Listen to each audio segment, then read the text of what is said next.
며느리가 제주도 워크숍을 떠난 바로 그날이었습니다. 초인종이 울리고 낯선 여자가 서 있었습니다. 40대쯤 되어 보이는 그녀는 떨리는 손으로 봉투 하나를 내밀었습니다. 안에는 사진들이 가득 들어 있었습니다. 제주 호텔 로비에서 며느리가 낯선 남자와 체크인하는 모습, 손을 잡고 엘리베이터에 오르는 뒷모습, 그리고 우리 아들이 노후자금 2억을 보태서 마련한 바로 그 전셋집 앞에서 남자를 맞아들이는 며느리의 환한 미소까지. 여자가 차갑게 말했습니다. 저 남자가 제 남편이고 당신 며느리랑 6개월째 불륜 중입니다. 같이 복수하시겠습니까? 아들 민수가 36살이 되던 해봄, 드디어 결혼식을 올렸습니다. 신부는 33살의 지혜라는 아가씨였는데 대기업 마케팅팀에서 과장으로 일하는 똑똑하고 당찬 여자였습니다. 처음 만났을 때부터 예의 바르고 말씨도 고왔던 지혜가 마음에 쏙 들었던 저는 아들한테 이 여자 놓치지 말라고 거듭 당부했었습니다. 결혼 준비를 하면서 신혼집 문제가 나왔을 때였습니다. 민수는 회사에 다니긴 했지만 대기업도 아니고 월급도 넉넉하지 않아서 전세 자금이 부족했습니다. 요즘 서울 아파트 전세가 얼마나 비싼지 젊은이들 힘으로는 감당하기 어려운 세상이었습니다. 지혜 쪽 부모님도 형편이 넉넉하지 않다는 얘기를 들었기에 제가 나서지 않을 수 없었습니다. 남편과 상의한 끝에 저희 노후자금 중에서 2억을 떼어내기로 결정했습니다. 평생 모은 돈이 4억이었는데 그 절반을 아들 신혼집에 보태준 셈이었습니다. 남편은 처음엔 망설였지만 저는 확신이 있었습니다. 지혜 같은 착한 며느리라면 나중에 우리 노후도 잘 챙겨줄 거라고 믿었기 때문입니다. 전세 계약을 하러 부동산에 갔던 날이 아직도 기억납니다. 지혜가 제 손을 꼭 잡으며 눈물을 글썽였습니다. 어머님 정말 감사합니다. 평생 은혜 잊지 않겠습니다. 어머님을 친어머니처럼 모시겠습니다 하면서 고개를 숙이는 모습이 얼마나 기특하던지요. 저는 그런 지혜의 머리를 쓰다듬으며 우리 이제 진짜 가족이라고 고맙다는 말은 필요 없다고 했습니다. 결혼식은 소박하지만 따뜻하게 치러졌습니다. 하객들 앞에서 두 사람이 서로를 바라보며 미소 짓는 모습을 보니 제 가슴이 뭉클했습니다. 민수가 어렸을 때부터 키우면서 겪었던 온갖 고생들이 주마등처럼 스쳐 지나갔습니다. 이제 좋은 사람 만나서 행복하게 살았으면 하는 바람뿐이었습니다. 신혼 첫 달은 정말 보기 좋았습니다. 지혜는 주말마다 저희 집에 찾아와서 친정 부모 대하듯 편하게 굴었습니다. 제가 해준 음식을 맛있게 먹으면서 어머님 손맛이 최고라고 엄지를 치켜 세웠고 설거지도 도맡아 하겠다며 앞치마를 두르곤 했습니다. 민수는 그런 지혜를 흐뭇하게 바라보며 덩달아 행복해했습니다. 결혼 6개월쯤 지났을 때 제가 슬쩍 손주 얘기를 꺼냈습니다. 지혜는 환하게 웃으며 대답했습니다. 어머님 조금만 기다려주세요. 지금 회사에서 승진 준비 중인데 그거 마무리되면 바로 아기 계획 세울게요 하면서 제 손을 잡았습니다. 저는 그 말을 믿고 재촉하지 않았습니다. 요즘 여자들은 커리어도 중요하다는 걸 이해했기 때문입니다. 결혼 1년이 지나면서 지혜한테서 조금씩 변화가 보이기 시작했습니다. 주말에 저희 집에 오는 횟수가 줄어들었고 올 때도 예전처럼 오래 머물지 않았습니다. 회사 일이 바쁘다는 핑계였는데 저는 그러려니 했습니다. 실제로 지혜는 능력을 인정받아서 팀장 승진을 앞두고 있다는 얘기를 민수한테서 들었기 때문입니다. 결혼 2년차가 되자 지혜의 스케줄은 더욱 빡빡해졌습니다. 평일 야근은 기본이고 주말 출근도 잦아졌습니다. 민수가 가끔 불평을 했습니다. 엄마, 지혜가 요즘 너무 바빠서 저녁도 같이 못 먹는 날이 많아요 하면서 서운한 표정을 지었습니다. 저는 아들을 다독였습니다. 며느리가 승진하려면 지금이 중요한 시기라고 조금만 참고 응원해 주라고 했습니다. 그러던 어느 날 민수가 전화를 했습니다. 목소리가 들떠 있었습니다. 엄마 지혜가 드디어 팀장 됐대요. 축하 저녁 같이 먹어요 하면서 기뻐했습니다. 저도 기뻤습니다. 우리 며느리가 인정받는구나 싶어서 뿌듯했습니다. 그날 저녁 3명이서 고깃집에서 고기를 구워 먹으며 지혜의 승진을 축하했습니다. 지혜는 소주잔을 들며 말했습니다. 어머님 덕분에 마음 편하게 일할 수 있었어요.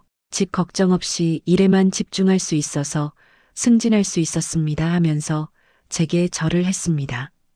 저는 손사래를 치며 그건 내 실력이지 내가 뭘 했다고 그러냐며 겸연쩍어 했습니다. 그날 밤 집으로 돌아오는 길에 남편이 말했습니다. 여보, 우리 며느리 정말 잘 만난 것 같아. 효심도 있고 능력도 있고 하면서 흐뭇해했습니다. 하지만 그때 저는 몰랐습니다. 지혜의 야근과 주말 출근 뒤에 숨겨진 진실을, 그리고 제가 보탠 노후자금 2억으로 마련한 그 전세집이 어떻게 쓰이고 있는지를요. 지혜가 팀장으로 승진하고 나서 6개월쯤 지났을 때부터 상황이 조금씩 달라지기 시작했습니다. 처음에는 새로운 직책에 적응하느라 바쁜 거라고 생각했는데 시간이 지나도 지혜의 스케줄은 전혀 나아지지 않았습니다. 오히려 더 바빠지는 것 같았습니다. 민수가 저한테 전화를 거는 횟수가 부쩍 늘어났습니다. 엄마, 오늘도 지혜 야근이래요. 요즘 일주일에 4일은 집에 늦게 와요 하면서 외로운 목소리로 말했습니다. 저는 아들을 위로했습니다. 팀장이 되면 책임이 무거워지는 법이라고, 조금만 더 참아주라고 달랬습니다. 하지만 마음 한편으론 며느리가 너무 일에만 매달리는 것 아닌가 싶어 걱정도 되었습니다. 어느 금요일 저녁이었습니다. 민수가 집에 저녁 먹으러 왔는데 혼자였습니다. 지혜는 어디 있냐고 물었더니 오늘도 야근이라고 했습니다. 제가 준비한 김치찌개를 먹으면서 민수가 한숨을 쉬었습니다. 엄마, 지혜가 요즘 주말에도 회사 나가요. 지난 주말에도 토요일, 일요일 다 출근했어요 하면서 젓가락질을 멈췄습니다. 저는 민수 얼굴을 보니 많이 지쳐 보였습니다. 결혼한 지 2년 반이 넘었는데 신혼의 달콤함은 온데간데 없이 사라지고 외로운 남편만 남은 것 같았습니다. 제가 조심스럽게 물었습니다. 그래도 지혜가 집에 오면 너한테 잘해주지 하고 물었더니 민수가 쓴웃음을 지었습니다. 민수가 대답했습니다. 집에 와도 피곤하다고 씻자마자 바로 자요. 주말에 같이 영화 보러 가자고 해도 쉬어야 한다고 거절하고요 하면서 밥그릇을 내려놓았습니다. 저는 가슴이 아팠습니다. 아들이 이렇게 외로워하는데 며느리는 일만 생각하는 것 같아서 서운했습니다. 그래도 저는 며느리 편을 들어줬습니다. 지혜도 힘들 거야. 남자들 틈에서 여자가 팀장하려면 몇 배로 열심히 해야 하는 법이라고 말했습니다. 요즘 여자들은 커리어가 정말 중요하다고, 특히 대기업에서 승진하려면 지금이 고비라고 설명했습니다. 민수는 고개를 끄덕이긴 했지만 표정은 여전히 어두웠습니다. 한 달쯤 뒤에 민수와 지혜가 함께 집에 왔습니다. 오랜만에 며느리 얼굴을 보니 반가우면서도 뭔가 달라진 게 느껴졌습니다. 지혜가 들고 온 핸드백이 명품이었습니다. 전에는 본 적 없는 브랜드였는데 제가 봐도 비싸 보이는 가방이었습니다. 저는 가방을 가리키며 물었습니다. 지혜야, 그 가방 새로 샀어. 예쁘다 하고 칭찬했습니다. 지혜가 환하게 웃으며 대답했습니다. 네, 어머님, 이번에 팀 실적이 좋아서 보너스 받았거든요. 그래서 하나 샀어요 하면서 가방을 자랑스럽게 보여줬습니다. 저는 대견하다고 생각했습니다. 우리 며느리가 능력을 인정받아서 보너스까지 받다니 기특했습니다. 민수도 옆에서 자랑스럽게 웃고 있었습니다. 그 뒤로도 지혜한테서 명품이 하나둘씩 늘어나는 게 보였습니다. 다음번에 왔을 때는 명품 시계를 차고 있었고 그 다음에는 명품 구두를 신고 왔습니다. 제가 물어보면 지혜는 늘 같은 대답을 했습니다. 회사에서 성과가 좋아서 인센티브 받았다고, 팀장이 되니까 대우가 달라졌다고 말했습니다. 저는 의심하지 않았습니다. 오히려 뿌듯했습니다. 우리 며느리가 회사에서 인정받는구나, 돈도 잘 버는구나 싶어서 기분이 좋았습니다. 남편한테도 자랑했습니다. 여보, 우리 며느리 봤어. 명품 가방 들고 다니더라. 회사에서 인정받나 봐 하면서 흐뭇해했습니다. 하지만 민수의 표정은 점점 어두워져 갔습니다. 어느 날 민수가 또 혼자 집에 왔습니다. 이번에는 표정이 많이 상해 있었습니다. 제가 무슨 일이냐고 물었더니 한참을 망설이다가 입을 열었습니다. 엄마, 지혜가 요즘 너무 변한 것 같아요 하면서 고민스러운 얼굴을 했습니다. 민수가 털어놓기 시작했습니다. 야근한다고 나가면 밤 11시나 돼야 들어오고 주말 출근도 한 달에 6번은 하는 것 같다고 했습니다. 그리고 요즘은 전화도 잘 안 받는다고, 회의 중이라거나 바쁘다는 핑계만 댄다고 했습니다. 심지어 문자 답장도 몇 시간씩 늦는다면서 답답해했습니다. 저는 민수를 다독였습니다. 지혜 입장도 생각해봐라. 팀장이 되면 부하 직원들 관리하고 상사한테 보고하고 정말 바쁘다고 말해줬습니다. 조금만 더 인내심을 가지고 기다려주면 나중에 안정되면 괜찮아질 거라고 위로했습니다. 민수는 알겠다며 고개를 끄덕였지만 눈빛은 여전히 불안해 보였습니다. 그때 저는 전혀 몰랐습니다. 며느리의 야근이 진짜 회사 일 때문이 아니라는 것을, 그 명품들이 회사 인센티브가 아니라 다른 남자한테서 받은 선물이라는 것을, 그리고 주말 출근이라는 핑계 뒤에 숨겨진 추악한 진실을요. 결혼 3년 차가 되던 해 5월이었습니다. 지혜가 회사 워크숍을 간다며 캐리어를 끌고 나간 날이었습니다. 제주도로 2박 3일 일정이라고 했습니다. 민수는 현관에서 지혜를 배웅하면서도 서운한 표정을 감추지 못했습니다. 주말까지 끼어있는 일정이라 금요일 오후에 출발해서 일요일 저녁에 돌아온다고 했습니다. 지혜가 떠나고 1시간쯤 지났을 때였습니다. 민수한테서 전화가 왔습니다.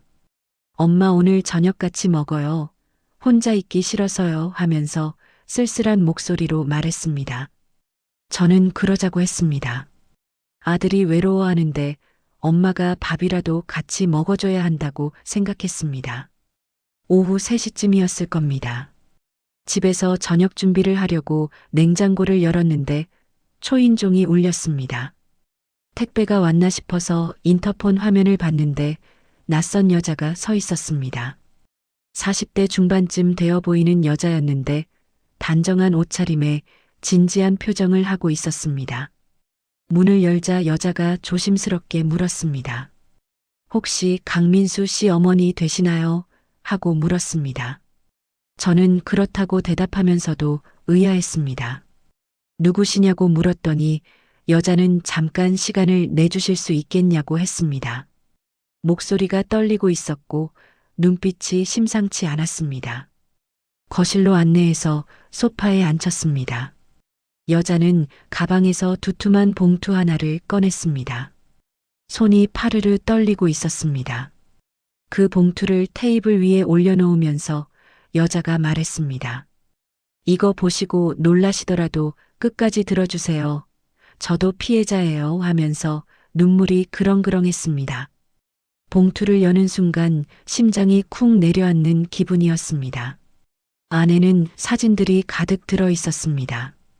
제주도 공항 로비에서 찍힌 사진이 먼저 나왔습니다. 지혜가 캐리어를 끌고 걸어가고 있었고 옆에는 정장을 입은 40대 남자가 함께 걸어가고 있었습니다. 두 사람 사이 거리가 너무 가까워 보였습니다. 다음 사진은 더 충격적이었습니다. 호텔 로비에서 찍힌 사진이었는데 지혜와 그 남자가 나란히 서서 체크인을 하고 있었습니다. 남자가 카드를 내밀고 지혜는 옆에서 환하게 웃고 있었습니다. 그 웃음이 제가 아는 며느리의 웃음이 맞는지 의심스러울 정도로 행복해 보였습니다. 세 번째 사진에서는 두 사람이 호텔 복도를 걸어가고 있었습니다. 남자가 지혜의 캐리어를 대신 끌어주고 있었고 지혜는 남자 팔짱을 끼고 있었습니다. 엘리베이터 앞에서 찍힌 사진도 있었는데 두 사람이 서로를 바라보며 웃고 있었습니다. 마치 신혼부부처럼 다정한 모습이었습니다. 손이 덜덜 떨려서 사진을 제대로 잡을 수가 없었습니다. 여자가 조용히 말했습니다. 더 있어요. 끝까지 보세요 하면서 다음 사진들을 가리켰습니다. 제 손은 떨렸지만 사진을 계속 넘겼습니다. 알아야 했습니다. 이게 진짜 우리 며느리가 한 짓인지 확인해야 했습니다. 네 번째 사진은 호텔 레스토랑에서 찍힌 것이었습니다. 지혜와 남자가 마주 앉아 저녁을 먹고 있었습니다. 와인잔을 들고 건배하는 모습이 찍혀 있었습니다. 지혜 얼굴에는 제가 한 번도 본 적 없는 행복한 표정이 가득했습니다. 집에서 민수와 밥 먹을 때는 늘 피곤하다며 시큰둥했던 그 얼굴이 맞나 싶었습니다. 마지막 사진을 보는 순간 눈물이 왈칵 쏟아졌습니다. 제주 바닷가를 배경으로 찍힌 사진이었는데 지혜와 남자가 손을 꼭 잡고 걸어가고 있었습니다. 석양을 배경으로 한 그 사진은 마치 연인 화보처럼 아름다웠습니다. 하지만 제게는 칼로 가슴을 찌르는 것보다 더 아픈 사진이었습니다. 여자가 물티슈를 건네주며 말했습니다. 저도 오늘 아침에 이 사진들을 받았어요. 제가 고용한 탐정이 보내준 거예요 하면서 한숨을 쉬었습니다. 저는 떨리는 목소리로 물었습니다. 그럼 당신은 누구시고 저 남자는 누구냐고, 왜 우리 며느리 사진을 찍은 거냐고 따졌습니다. 여자가 눈물을 닦으며 대답했습니다. 제 이름은 박수진이고요. 저 남자가 제 남편 이강호예요. 결혼한 지 15년 됐고 고등학생 딸이 하나 있어요 하면서 목이 메었습니다. 그리고 덧붙였습니다. 제 남편이 당신 며느리랑 6개월 전부터 불륜 중이에요. 증거는 차고 넘치게 확보했고요 하면서 냉정하게 말했습니다. 머리가 하얘지면서 아무 생각도 나지 않았습니다. 6개월 전이라면 지혜가 야근이 많아지고 주말 출근이 잦아진 시기와 정확히 일치했습니다. 그때부터 명품도 늘어나기 시작했었습니다. 모든 퍼즐이 맞춰지는 순간이었습니다. 박수진이 가방에서 또 다른 서류를 꺼냈습니다. 호텔 예약 내역서였습니다. 지난 6개월 동안 매주 금요일마다 이강호 명의로 예약된 호텔 기록이 빼곡히 적혀 있었습니다. 서울 시내 고급 호텔들이었습니다. 제가 며느리 야근 걱정하며 아들 달래던 바로 그날. 밤마다 지혜는 호텔에서 불륜남과 시간을 보내고 있었던 겁니다. 박수진이 차분하게 말했습니다. 어머님, 저는 오늘 복수 파트너를 찾으러 왔어요. 혼자서는 저 인간들을 제대로 응징할 수 없거든요 하면서 제 눈을 똑바로 쳐다봤습니다. 같이 손잡고 저들을 지옥으로 보내주시겠어요? 하고 물었습니다. 박수진이 봉투에서 또 다른 USB 하나를 꺼냈습니다. 노트북을 펼쳐서 USB를 꽂더니 저를 보며 말했습니다. 어머님, 이건 정말 충격적인 영상이에요. 마음 단단히 잡으세요 하면서 재생 버튼을 눌렀습니다. 화면에는 서울 시내 고급 호텔 로비가 나타났습니다. 영상 속 날짜를 보니 지난달 수요일이었습니다. 지혜가 그날 야근이라고 했던 날이었습니다. 오후 7시쯤 호텔 입구로 지혜가 들어왔습니다. 회사 가방을 들고 있었지만 평소보다 화장이 진했습니다. 로비 소파에 앉아서 휴대폰을 보고 있었습니다. 10분쯤 지나자 정장을 입은 남자가 나타났습니다. 제주 사진에서 봤던 바로 그 남자였습니다. 지혜가 벌떡 일어나 남자한테 다가갔고 두 사람은 자연스럽게 손을 잡았습니다. 남자가 프런트로 가서 체크인을 하는 동안 지혜는 옆에서 환하게 웃고 있었습니다. 엘리베이터를 기다리는 장면도 찍혀 있었습니다. 주변에 사람이 없자 남자가 지혜 허리를 감싸 안았고 지혜는 남자 품에 파고들었습니다. 엘리베이터 문이 열리고 두 사람이 들어가는 모습까지 선명했습니다. 저는 손으로 입을 막았습니다. 믿고 싶지 않았지만 눈앞의 증거는 명백했습니다. 박수진이 영상을 빨리 감기했습니다.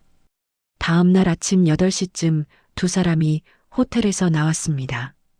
지혜는 어젯밤과 같은 옷을 입고 있었고 머리가 약간 흐트러진 상태였습니다. 남자와 호텔 입구에서 작별 인사를 나누는데 또 한참 동안 껴안고 있었습니다. 제 손이 부들부들 떨렸습니다. 박수진이 다른 날짜의 영상을 틀었습니다.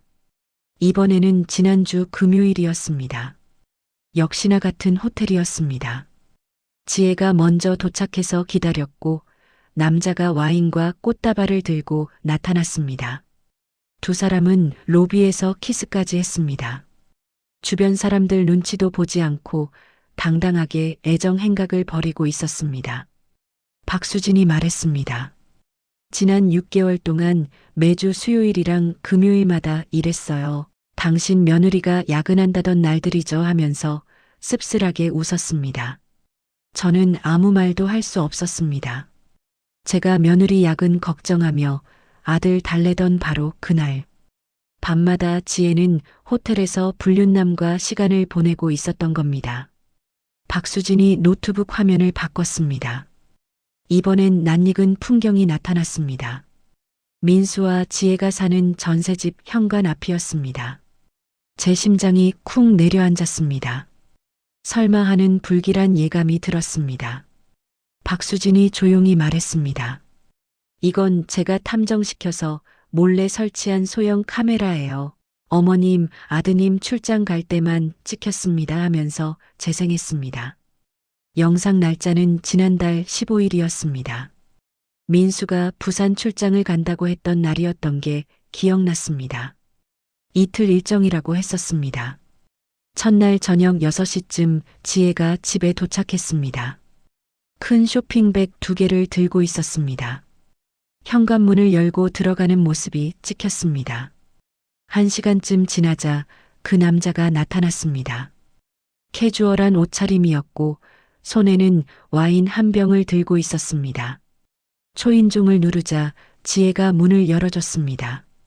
지혜는 원피스로 갈아입은 상태였고 머리도 곱게 빗어내린 모습이었습니다. 남자가 안으로 들어가면서 지혜를 끌어안았고 두 사람은 그대로 키스를 했습니다. 다음 날 아침 10시쯤 남자가 나왔습니다. 지혜가 현관까지 배웅을 나왔는데 잠옷 차림이었습니다. 두 사람은 문 앞에서 또 한참 동안 껴안고 있었습니다. 남자가 떠나고 난 뒤에도 지혜는 문틈으로 남자 뒷모습을 바라보며 손을 흔들었습니다. 행복한 미소를 짓고 있었습니다. 박수진이 영상을 멈추고 말했습니다. 당신 아드님 출장 갈 때마다 이랬어요. 지난 3개월 동안 4번 출장 갔는데 4번 다 저 남자가 왔더라고요 하면서 차가운 목소리로 말했습니다. 제 머리가 지끈거렸습니다. 제 노후 자금으로 마련한 그 집이 민수 없을 때마다 불륜의 소굴이 됐다는 사실이 참담했습니다. 박수진이 서류 뭉치를 꺼냈습니다. 신용카드 명세서였습니다. 지난 6개월간 결제 내역이 빼곡했습니다. 명품 가방 900만 원, 명품 시계 250만 원, 명품 구두 80만 원, 호텔 스위트룸. 1박에 60만 원씩 20여 건, 고급 레스토랑 1인당 30만 원씩 수십 건이었습니다. 제 손이 덜덜 떨렸습니다. 지혜가 차고 다니던 그 명품들이 회사 인센티브가 아니라 불륜남한테 받은 선물이었던 겁니다. 제가 우리 며느리 능력 있다고 자랑하고 다녔던 바로 그것들이 사실은 불륜의 대가였다는 게 믿기지 않았습니다. 얼마나 바보같이 속았는지 부끄럽고 화가 났습니다. 박수진이 계산기를 두드리며 말했습니다. 제 남편이 6개월 동안 당신 며느리한테 쓴 돈이 약 5천만 원이에요. 제 남편 연봉이 1억 2천인데 거의 절반을 퍼부은 거죠 하면서 이를 악물었습니다. 저는 숨이 막혔습니다. 5천만 원이면 제 노후자금 2억의 4분의 1이 넘는 돈이었습니다. 제가 떨리는 목소리로 물었습니다. 그럼 이제 어떻게 할 겁니까? 하고 물었더니 박수진이 냉정하게 대답했습니다. 복수할 겁니다. 저 두 사람을 완전히 무너뜨릴 거예요 하면서 눈빛이 차갑게 식었습니다. 그리고 제 손을 꼭 잡으며 말했습니다. 어머님도 같이 하셔야 해요. 혼자서는 안 돼요 하고 말했습니다. 박수진이 설명하기 시작했습니다. 두 사람을 동시에 공격해야 한다고 했습니다. 한쪽만 치면 다른 한쪽이 도와주게 되니까 둘 다 동시에 무너뜨려야 한다고 했습니다. 경제적으로 숨통을 조이고 사회적으로도 매장시켜서 서로 원망하게 만들어야 한다고 했습니다. 저는 망설였습니다. 며느리가 아무리 잘못했어도 이렇게까지 해야 하나 싶었습니다. 하지만 박수진이 말했습니다. 어머님, 지금 이 순간에도 저 사람들은 제주도 호텔에서 어머님 아들 몰래 즐기고 있어요. 당신이 평생 모은 돈으로 마련한 집에서 미래하면서요 하면서 제 눈을 똑바로 쳐다봤습니다. 그 말을 듣는 순간 분노가 폭발했습니다. 제가 며느리 착하다고 친딸처럼 아꼈는데 저를 이렇게 우롱했다는 게 용서되지 않았습니다. 제 아들을 바보로 만들고 저까지 속인 지혜가 미웠습니다. 저는 박수진을 똑바로 보며 말했습니다. 하겠습니다. 같이 복수합시다 하고 대답했습니다. 박수진 얼굴에 차가운 미소가 번졌습니다. 그녀가 가방에서 노트를 꺼내며 말했습니다. 계획은 이미 다 세워뒀어요. 제주도에서 돌아오는 순간부터 시작합니다 하면서 노트를 펼쳐 보여줬습니다. 빼곡하게 적힌 복수 계획을 읽으면서 저는 고개를 끄덕였습니다. 이제 지옥을 보여줄 시간이었습니다. 박수진과 저는 밤늦게까지 구체적인 계획을 짰습니다. 박수진이 가져온 노트에는 이미 치밀한 계획이 적혀 있었습니다. 첫 번째 목표는 두 사람의 경제적 숨통을 완전히 조이는 것이었습니다. 돈줄이 끊기면 사람은 본성을 드러내게 되고 서로를 원망하기 시작한다는 게 박수진의 설명이었습니다. 박수진이 말했습니다. 내일 아침 제일 먼저 제 남편 카드를 전부 정지시킬 거예요. 어머님도 며느리 생활비 계좌를 동결하세요 하면서 메모지에 해야 할 일들을 적어줬습니다. 그리고 아드님 명의 카드도 분실 신고하시고요. 며느리가 함부로 쓸 수 없게 만들어야 합니다 하고 덧붙였습니다. 저는 고개를 끄덕였습니다. 민수 명의 카드는 제가 관리하고 있었기 때문에 어렵지 않았습니다.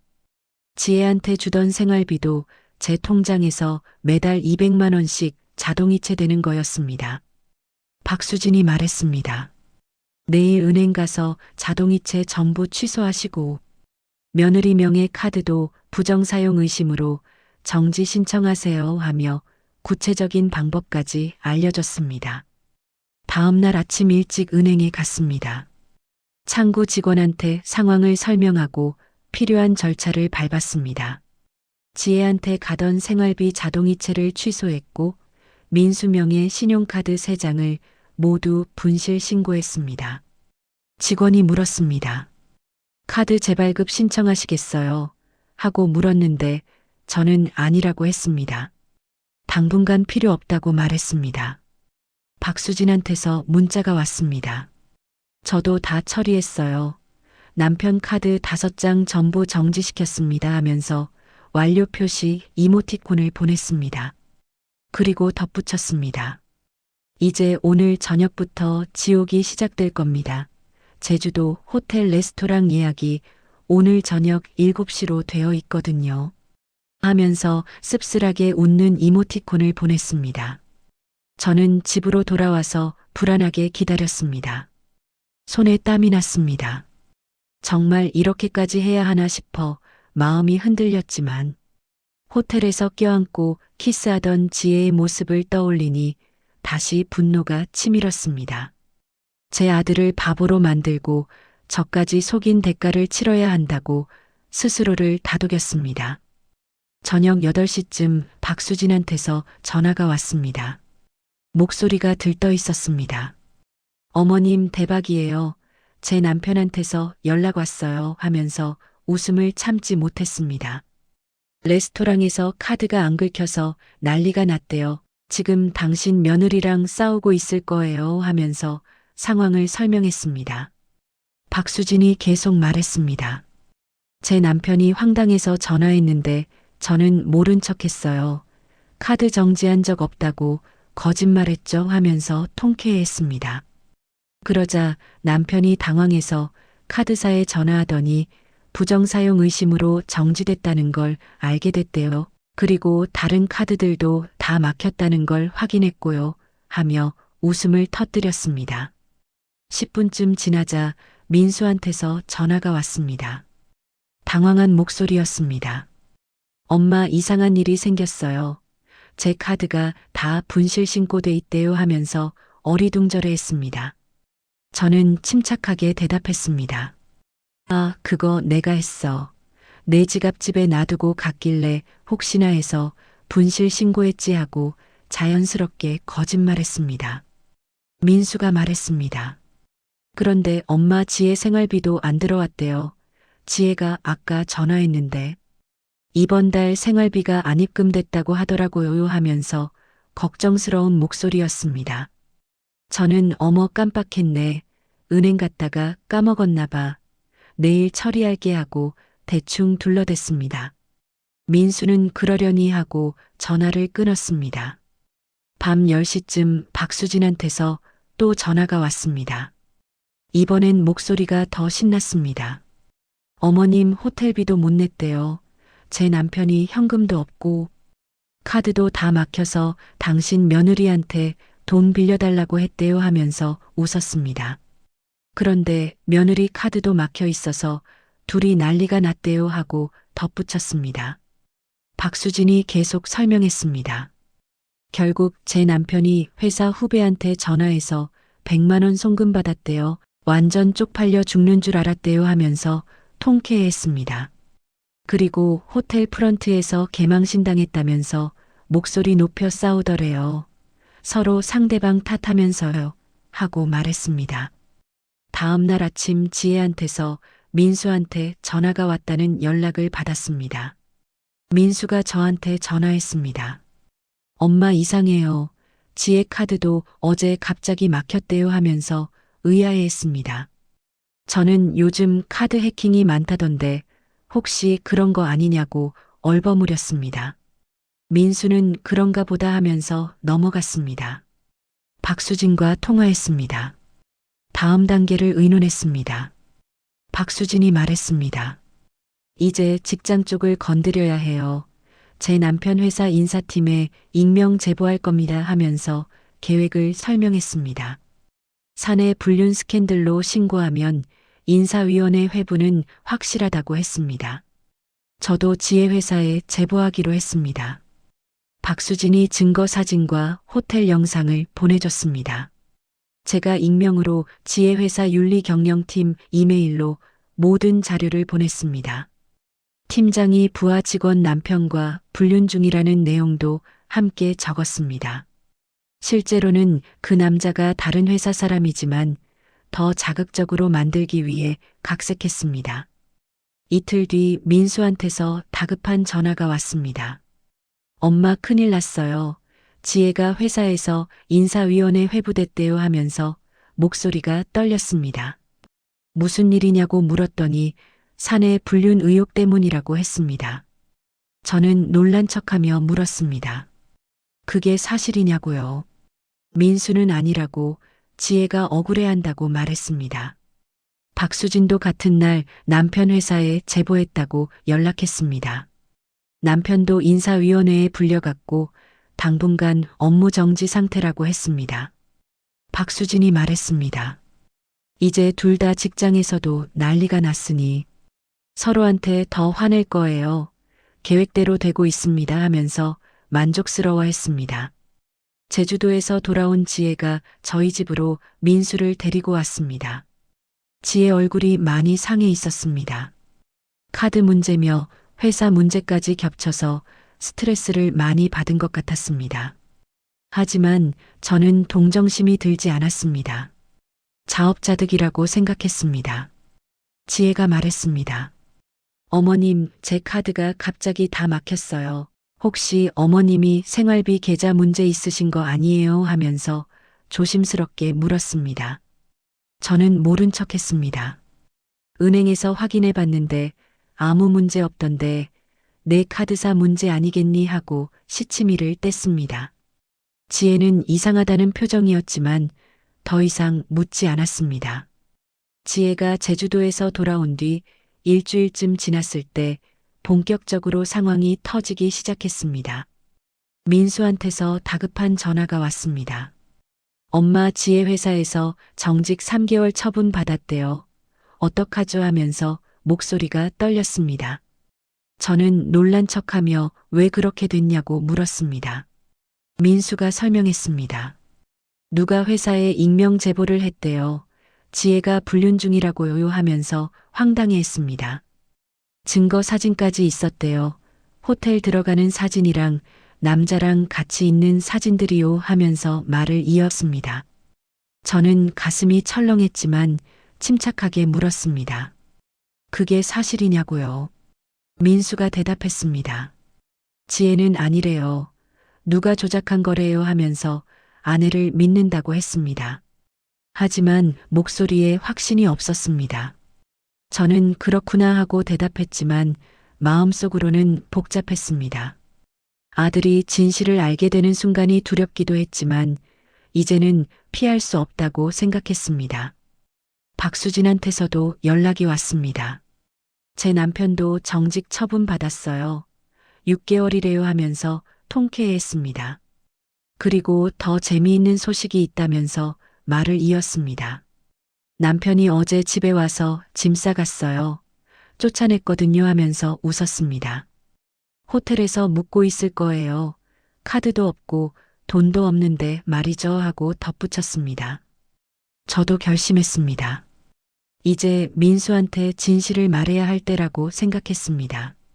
더 이상 숨길 수도 없었고 아들이 거짓말 속에서 사는 게 더 불쌍하다고 판단했습니다. 민수를 집으로 불렀습니다. 혼자 오라고 했습니다.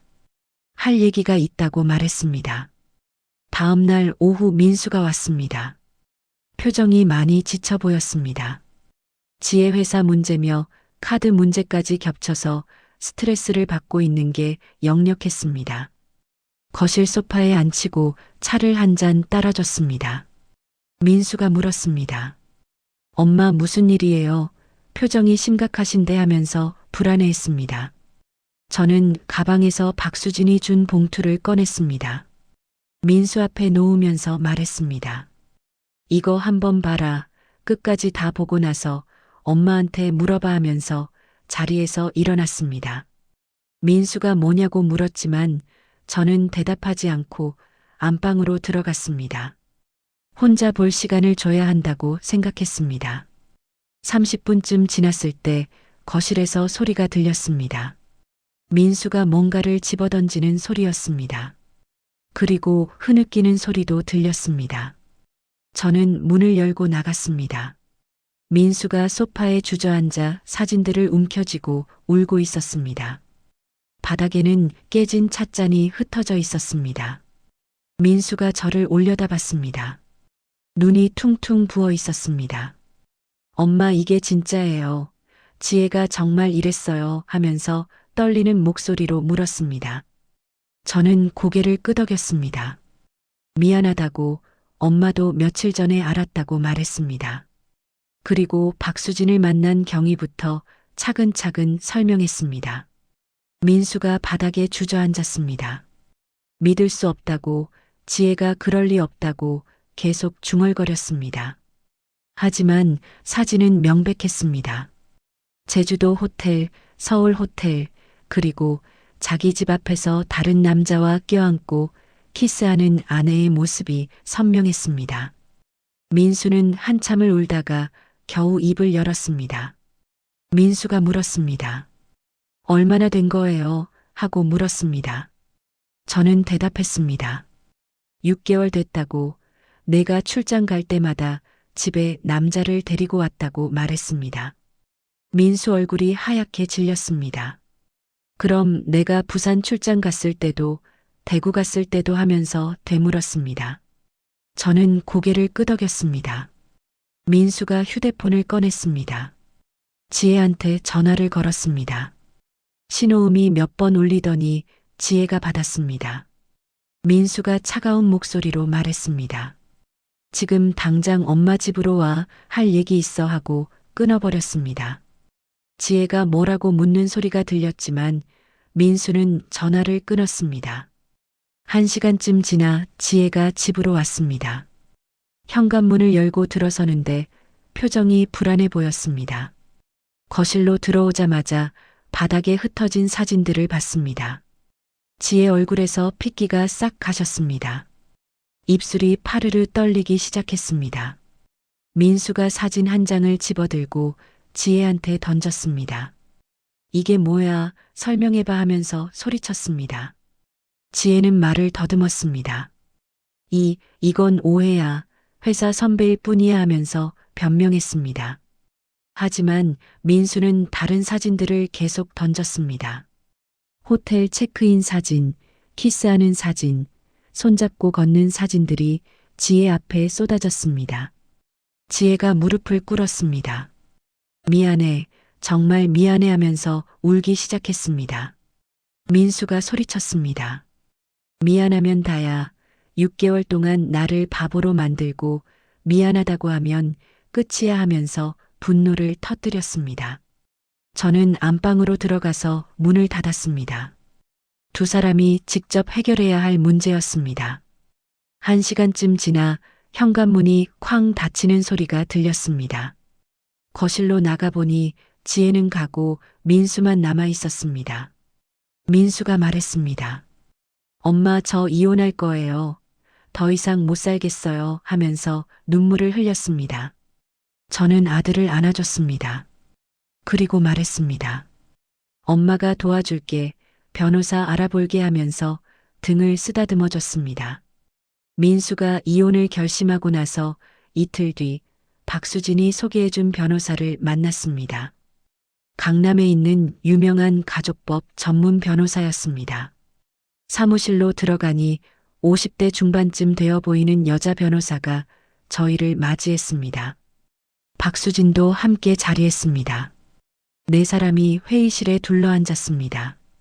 변호사가 박수진이 미리 보내둔 증거 자료들을 검토하고 있었습니다. 호텔 사진, CCTV 영상, 카드 사용 내역서, 문자 메시지 기록까지 빼곡하게 쌓여 있었습니다. 변호사가 고개를 끄덕이며 말했습니다. 증거가 아주 확실하네요. 이 정도면 승소는 따놓은 당상입니다 하면서 자신 있게 말했습니다. 변호사가 설명을 시작했습니다. 배우자 부정행위로 인한 이혼 청구는 100% 인용될 거라고 했습니다. 위자료도 상당히 받아낼 수 있다고 했습니다. 상대방이 대기업 팀장이고 불륜 상대도 경제력이 있으니 3억 정도는 청구 가능하다고 했습니다. 거기에 전세금 2억도 온전히 돌려받을 수 있다고 했습니다. 민수가 조심스럽게 물었습니다. 그럼 총 5억을 받을 수 있다는 말씀이신가요? 하고 물었습니다. 변호사가 고개를 끄덕였습니다. 네, 위자료 3억에 어머님이 보태주신 전세금 2억까지 해서 5억입니다 하면서 계산기를 두드렸습니다. 그리고 덧붙였습니다. 상대방 불륜남한테도 별도로 위자료 청구 가능합니다 하고 말했습니다. 박수진이 말했습니다. 저도 남편한테 똑같이 청구할 거예요. 제 변호사도 5억 정도는 받아낼 수 있다고 했어요. 하면서 결연한 표정이었습니다. 두 여자가 함께 움직이니 힘이 났습니다. 혼자였으면 겁먹고 주저앉았을 텐데 서로 의지하며 버틸 수 있었습니다. 소장 작성에 들어갔습니다. 변호사가 필요한 서류들을 알려줬습니다. 혼인관계 증명서, 가족관계 증명서, 전세계약서, 송금 내역서 등등 준비해야 할 게 많았습니다. 특히 제가 전세금 2억을 보탠 증거가 중요하다고 했습니다. 저는 통장 거래 내역서를 출력해서 제출했습니다. 일주일 뒤 소장이 완성됐습니다. 법원에 제출했고 재판 기일이 잡혔습니다. 첫 재판은 한 달 뒤였습니다. 그동안 지혜한테서 여러 번 연락이 왔습니다. 만나서 얘기하자고, 합의 이혼하자고 애원했습니다. 하지만 민수는 단호했습니다. 변호사 통해서 얘기하라고 냉정하게 잘라 말했습니다. 지혜가 저한테도 전화했습니다. 어머님, 제발 한 번만 용서해 주세요. 제가 정말 잘못했어요. 하면서 울먹였습니다. 저는 차갑게 대답했습니다. 이제 와서 용서를 바라냐. 6개월 동안 우리 아들 바보 만들고 나까지 속인 걸 어떻게 용서하냐 하면서 전화를 끊어버렸습니다. 첫 재판 날이 왔습니다. 서울가정법원 6층 법정이었습니다. 민수와 저 그리고 변호사가 함께 들어갔습니다. 맞은편에는 지혜와 지혜 변호사가 앉아 있었습니다.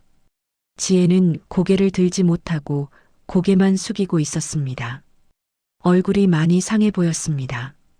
재판장이 입장하고 재판이 시작됐습니다. 우리 측 변호사가 소장을 낭독했습니다. 피고 지혜가 6개월간 직장 상사와 불륜 관계를 맺었고 원고를 기망했다는 내용이었습니다. 호텔 미래, 집에서의 간통, 원고 출장 중 불륜 행위 등이 상세히 기록되어 있었습니다.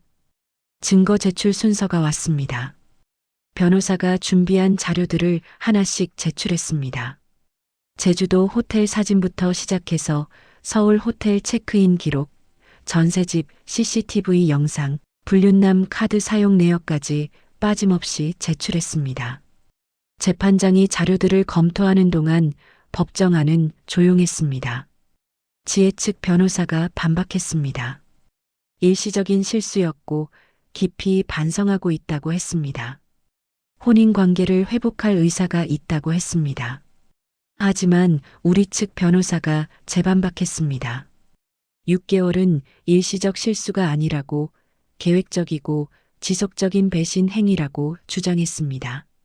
재판장이 지혜한테 직접 물었습니다.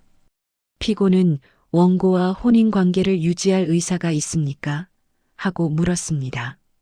지혜가 고개를 들고 대답했습니다. 네, 있습니다. 정말 잘못했습니다 하면서 눈물을 흘렸습니다. 하지만 재판장은 민수한테도 물었습니다. 원고는 어떻습니까? 하고 물었습니다. 민수가 단호하게 대답했습니다. 혼인관계를 지속할 의사가 전혀 없습니다. 신뢰가 완전히 무너졌습니다 하면서 또박또박 말했습니다.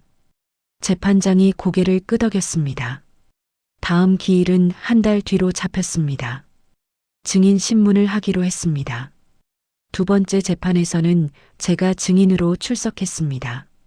증인석에 앉아 선서를 했습니다. 변호사가 질문했습니다. 전세금 2억을 누가 부담했습니까? 하고 물었습니다.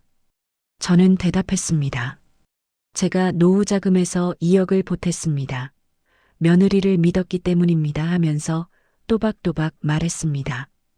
변호사가 또 물었습니다. 그 돈을 되돌려받기를 원하십니까? 하고 물었습니다. 저는 고개를 끄덕였습니다. 네, 당연히 돌려받아야 합니다. 며느리가 그 집에서 불륜을 저질렀으니 더더욱 돌려받아야 한다고 생각합니다 하면서 분명하게 말했습니다. 박수진도 불륜남 이강호를 상대로 소송을 진행 중이었습니다. 박수진 재판도 비슷하게 진행됐습니다. 증거가 명백했기 때문에 불륜남 측도 반박하기 어려웠습니다. 박수진이 전화로 말했습니다. 제 남편 변호사가 합의 제안했어요. 위자료 4억 주겠대요 하면서 통쾌했습니다. 세 번째 재판에서 판결이 나왔습니다. 재판장이 판결문을 낭독하기 시작했습니다. 피고의 불륜 행위가 명백하고 혼인 관계를 지속하기 어려운 중대한 사유에 해당한다고 했습니다. 따라서 원고의 이혼 청구를 인용한다고 선고했습니다. 위자료 부분에서 재판장이 말을 이었습니다. 피고의 배신 행위와 원고가 입은 정신적 고통을 고려할 때 위자료는 3억 원이 적정하다고 판단했습니다. 또한 전세금 2억 원은 원고 모친의 기여분이 100%이므로 전액 반환하라고 명령했습니다. 총 5억 원이었습니다. 민수가 제 손을 꼭 잡았습니다. 눈에 눈물이 글썽였습니다. 하지만 이번엔 슬픈 눈물이 아니라 후련한 눈물이었습니다. 저도 가슴이 뭉클했습니다. 제 노후 자금을 되찾았고 아들도 거짓된 결혼에서 벗어났습니다. 지혜는 고개를 떨구고 흐느끼고 있었습니다. 법정을 나서는데 박수진한테서 문자가 왔습니다. 저도 오늘 판결 났어요. 위자료 5억 받았습니다 하면서 기쁨 가득한 메시지를 보냈습니다. 둘이 함께 싸워서 둘 다 이긴 것입니다. 저는 답장을 보냈습니다. 축하해요. 우리 해냈어요. 하고 보냈습니다. 판결이 확정되고 2억이 입금된 건 그로부터 2달 뒤였습니다. 제 통장에 들어온 2억을 확인하는 순간 눈물이 났습니다. 제가 노후 자금을 털어서 보탠 바로 그 돈이 고스란히 돌아온 것입니다. 민수 통장에도 위자료 3억이 입금됐습니다. 하지만 기쁨보다는 허탈함이 먼저 밀려왔습니다. 이 돈을 받기 위해 겪어야 했던 배신과 고통이 떠올랐기 때문입니다. 민수는 한동안 힘들어했습니다.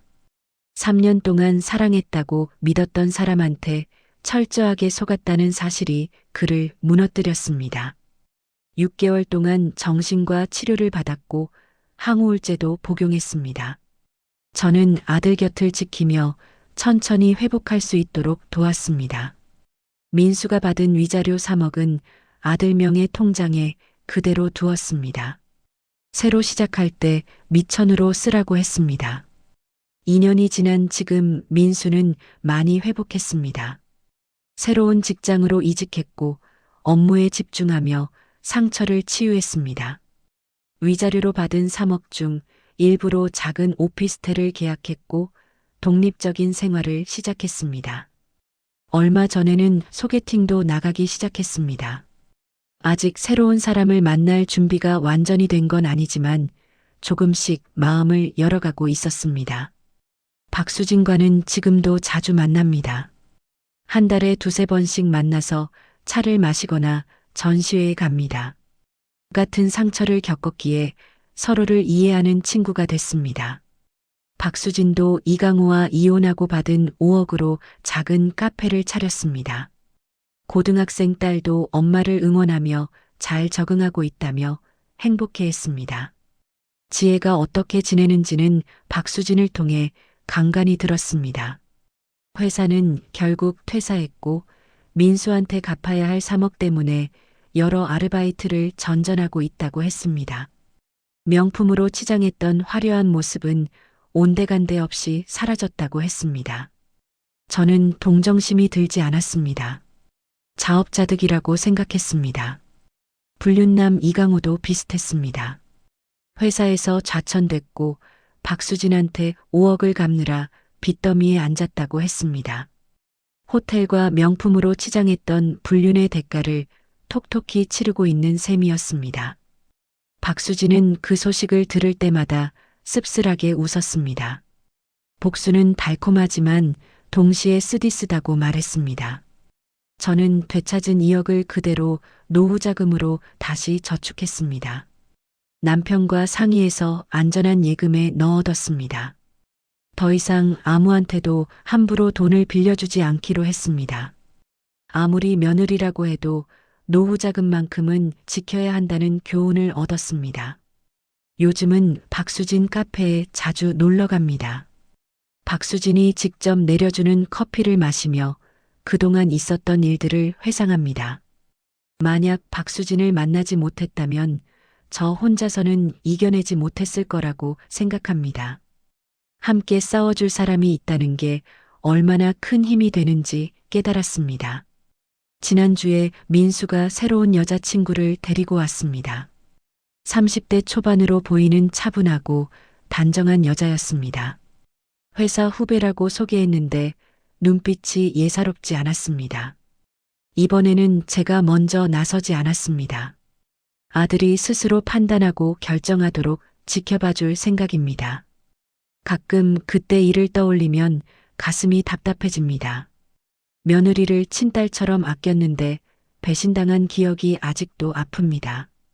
하지만 동시에 배운 것도 많습니다. 아무리 가까운 사이라도 맹목적으로 믿어서는 안 된다는 것, 노후 자금은 함부로 쓰면 안 된다는 것을 뼈저리게 깨달았습니다. 그리고 혼자서는 이겨낼 수 없었을 일도 함께하면 가능하다는 것도 배웠습니다. 며느리가 야근한다길래 걱정했는데 제 노후 자금으로 마련한 집에서 불륜남과 미래하고 있었습니다. 6개월 동안 호텔을 전전하며 명품을 받고 제 아들을 바보로 만들었습니다. 하지만 불륜남 아내와 손잡고 복수해서 노후 자금 2억을 되찾았고 민수도 위자료 3억을 받았습니다. 2년이 지난 지금 민수는 새로운 사람을 만나고 있고 저는 평온한 노후를 보내고 있습니다. 아무리 가까운 사람이라도 노후 자금만큼은 함부로 내주면 안 된다는 걸 배웠습니다.